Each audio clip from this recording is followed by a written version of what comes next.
अस्सलाम वालेकुम to all of you. Welcome to our channel knowledge in. उम्मीद है कि आप सब खैरियत से होंगे। तो पाक अफेयर्स की हमने सीरीज़ स्टार्ट की है जिसमें हम MCQs जो हैं उनको एसोसिएशन के साथ डिस्कस करते हैं। तो आज की इस वीडियो में हम मज़ीद जो है MCQs देखेंगे और ये MCQs बहुत ज़्यादा इम्पोर्टेंट हैं। फर्स्ट MCQs है जी, when Islamia college for girls Cooper Road was established. तो ये MCQs जो है ये बहुत ज़्यादा इम्पोर्टेंट है और रिपीट भी हो चुका है काफ़ी दफ़ा। तो इस्लामिया कॉलेज फॉर गर्ल्स जो था कॉपर रोड पे, इसको 1939 में इस्टेब्लिश किया गया था, ठीक है। और ये भी पूछा जाता है कि इसके पीछे कौन सी जो जमात थी जिसने इसे इस्टेब्लिश किया था। तो अंजुमन हमायत इस्लाम जो थी, इस जमात ने क्या किया था, इसकी बुनियाद रखी थी Islamia college for girls Cooper road की।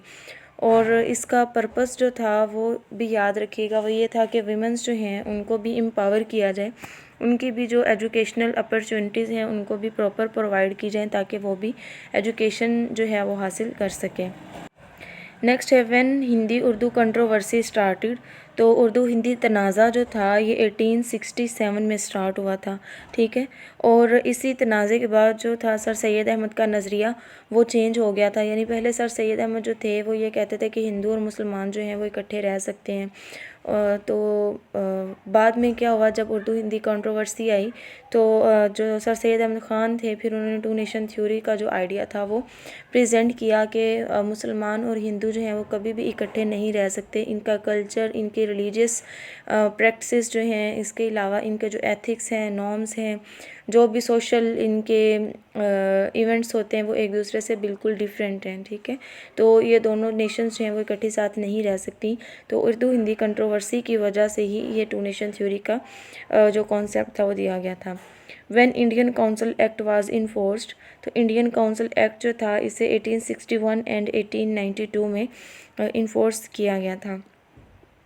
When Bengal was partition. तो बंगाल जो था इसको 1905 में इसकी पार्टीशन हुई थी, ठीक है। और किसने की थी, लॉर्ड कुर्जन ने की थी। इसी पाक अफेयर की सीरीज़ में हमने डिस्कस किया, आई थिंक प्रीवियस वीडियो में किया था कि लॉर्ड कुर्जन ने इसकी पार्टीशन की थी। और फिर ये पूछा जाता है कि अनलमेंट कब हुई थी पार्टीशन ऑफ बंगाल की। तो 1911 में पार्टीशन ऑफ बंगाल जो थी इसको अनल कर दिया गया था। नेक्स्ट है who was the head of Shimla deputation. तो शिमला डिपुटेशन के जो हेड थे वो सर आगा खान 3 थे, ठीक है।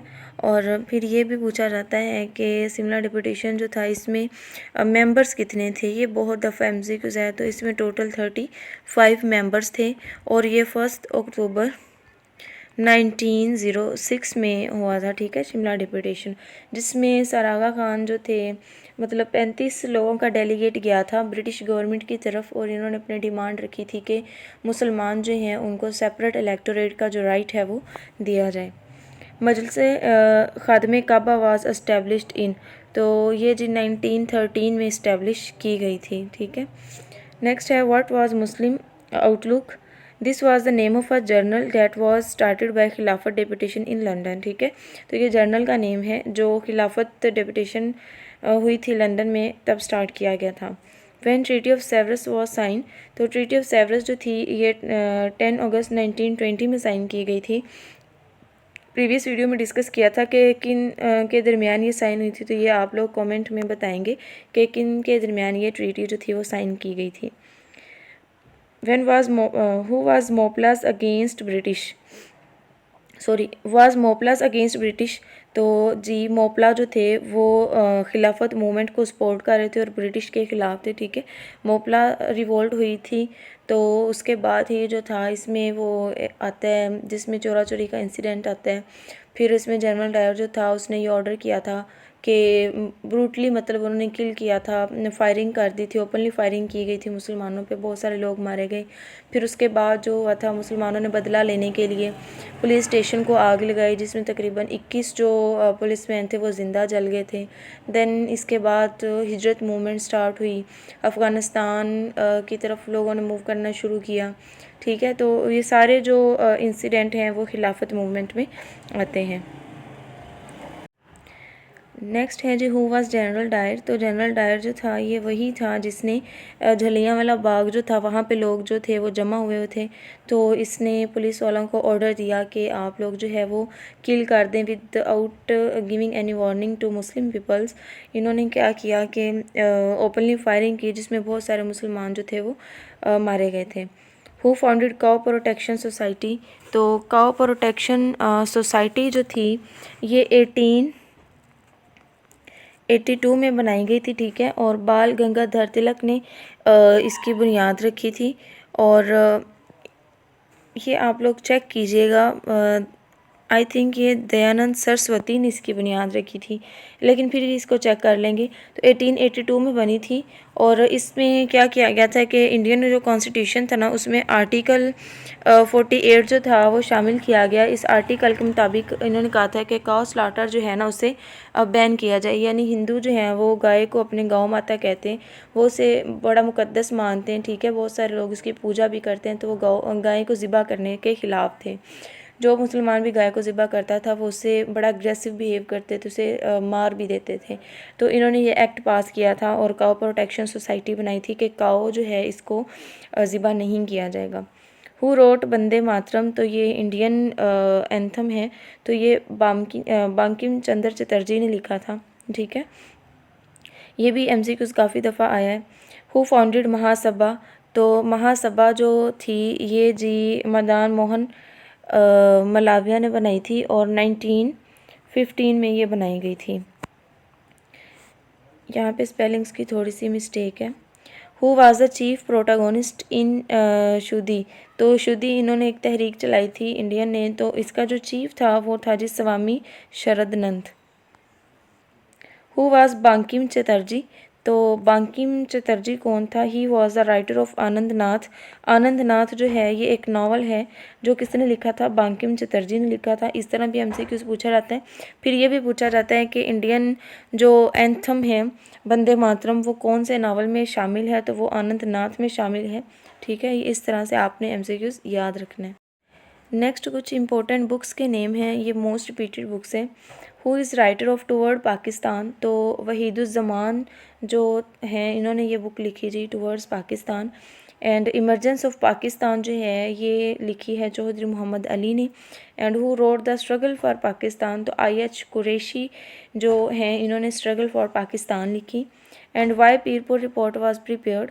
तो पीरपुर रिपोर्ट जो थी ये क्यों प्रिपेयर की गई? To investigate the tyrannies of Congress on Muslims, ठीक है। यानी कांग्रेस मिनिस्ट्रीज जो थी या कांग्रेस जो थी सॉरी, उन्होंने क्या किया था कि मुसलमानों के ऊपर बहुत ज़्यादा जुल्म बर्बरियत करना शुरू कर दिया था। ना उन्हें कोई रिलीजियस प्रोटेक्शन प्रोवाइड की जाती थी कि वो आज़ादी से जो है, यानी रिलीजियस फ्रीडम भी नहीं थी, फ्रीडम ऑफ स्पीच भी नहीं थी, मुसलमानों के लिए कुछ भी नहीं था, और ये सारा कांग्रेस की वजह से हो रहा था। तो फिर पीरपुर रिपोर्ट जो थी वो बनाई गई ताकि वो इन्वेस्टिगेट करें जो भी टायरेनीज जो हैं कांग्रेस कर रही है मुसलमानों के ख़िलाफ़। फिर ये पूछा जाता है कि पीरपुर रिपोर्ट जो थी ये कब बनाई गई, लिखी गई? तो ये जी 15 नवंबर 1938 को दी गई, ठीक है। नेक्स्ट है जी why Sharif report was prepare to investigate the cruelties on Congress in Bihar, ठीक है। शरीफ रिपोर्ट जो थी ये प्रिपेयर की गई कि कांग्रेस जो थी उनकी क्रूल्टीज, उनकी जो टायरेनीज थी, उनका जो जुल्म था बिहार में उसको इन्वेस्टिगेट करने के लिए। Who wrote India wins freedom. तो इंडिया विंस फ्रीडम जो है ये अबुल कलाम आज़ाद ने लिखी। And when Muslims solemnise day of deliverance तो 22 दिसंबर 1939 को मुसलमान जो थे इन्होंने कायदे आज़म से परमिशन ले के जो था ये डे ऑफ डिलीवरेंस जो था इसको मनाया था। अब इसमें हुआ क्या था कि 1937 से लेकर 1939 तक कांग्रेस मिनिस्ट्रीज़ थी, ठीक है। उन्होंने कांग्रेस मिनिस्ट्रीज़ ने 7 प्रोविंसेस में अपनी गवर्नमेंट बनाई और उन्होंने मुसलमानों का जीना दो बार कर दिया था। किसी तरह की फ्रीडम जो थी मुसलमानों को नहीं दी जाती थी। तो फिर जब कांग्रेस मिनिस्ट्रीज़ 1939 में एंड हुई तब जो था मुसलमानों ने यौम निजात जो था वो मनाया था कि आज हमें निजात मिली है इनके जुल्म से। Who wrote verdict on India. तो इंडिया वर्डिक्ट ऑन इंडिया जो है ये बुक लिखी है जी B निकल्सन ने। हु पब्लिश्ड तहज़ीब। तो तहज़ीब जो है ये पब्लिश की अब्दुल हलीम शरर ने। Who is the author of foundation of Pakistan? तो foundation of Pakistan is written by Sharifuddin Pirzada.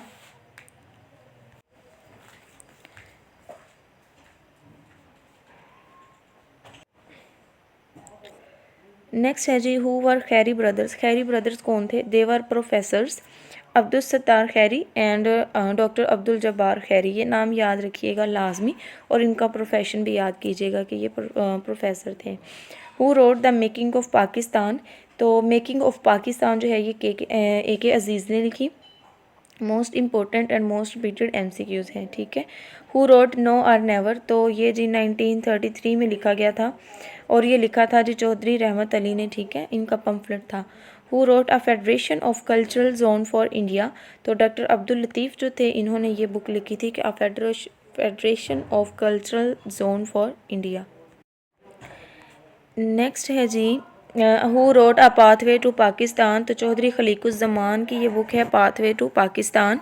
Who wrote Pakistan Naguzir था? पाकिस्तान नागुज़ेर था, ये बुक जो है ये बहुत इंपॉर्टेंट है, और ये लिखी है जी सैयद हसन रियाज़ ने।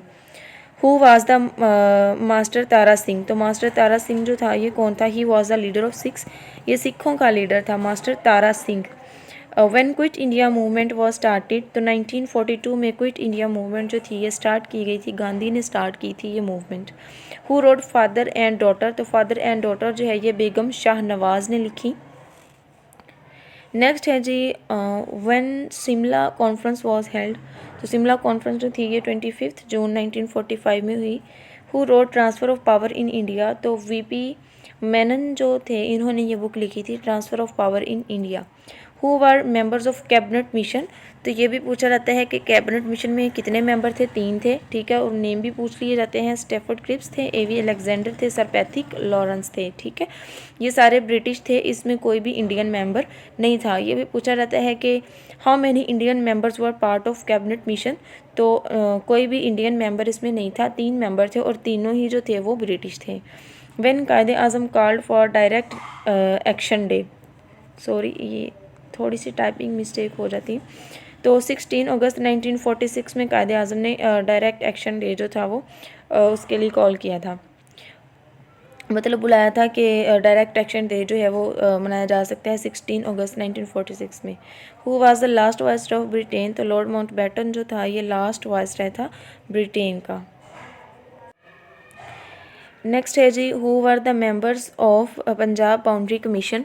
तो पंजाब बाउंड्री कमीशन जो था इसके मेंबर्स के name justice Mohammad Munir, justice Shahdin, justice Teja Singh, justice Mehr Chand Mahajan, ठीक है। तो ये इसके मेंबर्स थे। इसके अलावा आप लोगों ने याद रखना है कि ये जो पंजाब बाउंड्री कमीशन था ये 30 जून 1947 में बनाया गया, ठीक है। और सर कायरल रेडक्लिफ जो था इसका फर्स्ट जो था ना चेयरमैन बनाया गया था, ठीक है। Who was the first chairman of Punjab boundary commission? तो सर कायरल रेडक्लिफ, एंड बनाई कब गई थी? 30 जून 1947 में। नेक्स्ट है जी, who propose the resolution in the meeting and by whom meeting was presided over? तो the meeting was presided over by कायदे आज़म एंड मौलवी फजलुल हक प्रपोज द रेजोल्यूशन, ठीक है। मीटिंग जो थी उसको प्रिजाइड किया था कायदे आज़म ने, और प्रपोज की गई थी रेजोल्यूशन मौलवी फजलुल हक की तरफ से। Who confirm the resolution as a representative of Punjab? तो ज़फ़र अली ख़ान जो थे उन्होंने कन्फर्म किया था, ठीक है। तो आज की इस वीडियो में इतने ही MCQs काफ़ी हैं। नोट्स वगैरह साथ बना लिया करें और गौर से सुना करें वीडियो। ये सारे MCQs जो हैं ये फॉर 1 पेपर CSS PMS सब के लिए बहुत ज़्यादा इम्पोर्टेंट हैं। तो वीडियो पसंद आए तो लाइक ज़रूर किया करें और कमेंट किया करें। अच्छा सा आपका कमेंट जो है वो बहुत ज़्यादा मोटिवेशन देता है। और अपने दोस्तों के साथ ज़रूर शेयर किया करें। अपना बहुत सारा ख्याल रखें। मिलते हैं नेक्स्ट वीडियो में। अल्लाह हाफिज़।